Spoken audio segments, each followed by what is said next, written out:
Sur l'inflation, la définition en économie, c'est une hausse généralisée de durable. Oui. Pour revenir sur ce que disait Léonidas. Et en fait, l'enjeu aujourd'hui, c'est de savoir est-ce que c'est une inflation transitoire.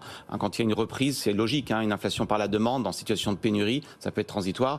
Un choc sur les coûts, ça peut être un choc sur les coûts des matières premières, ça peut être transitoire. Toute la question est de savoir est-ce qu'on va passer à quelque chose de durable. Et là, à mon avis, la variable clé, c'est la fameuse boucle prix salaire. Les économistes vous disent, elle n'est pas là. Alors je les regarde. Elle n'est pas là. C'est assez intéressant. Il y a une étude de Euler-Hermès très intéressante. Euler-Hermès, oui. Qui dit boucle, dit la hausse des prix fait augmenter les salaires, puis la hausse des salaires fait augmenter les prix. Alors commençons par, est-ce que la hausse des prix fait augmenter les salaires? Ça dépend des pays. Aux États-Unis, on est sur des marchés du travail très flexibles, au UK également. On a une corrélation très rapide et très forte, quasiment de 1. En clair, quand les prix augmentent, les salaires aux États-Unis et au UK augmentent très très vite. C'est beaucoup moins vrai en France, c'est pas du tout vrai en Allemagne.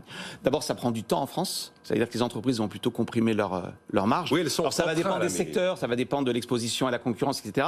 Mais en tout cas, ce qui est intéressant, c'est qu'en France et en Allemagne, cet enchaînement mécanique est beaucoup moins vrai.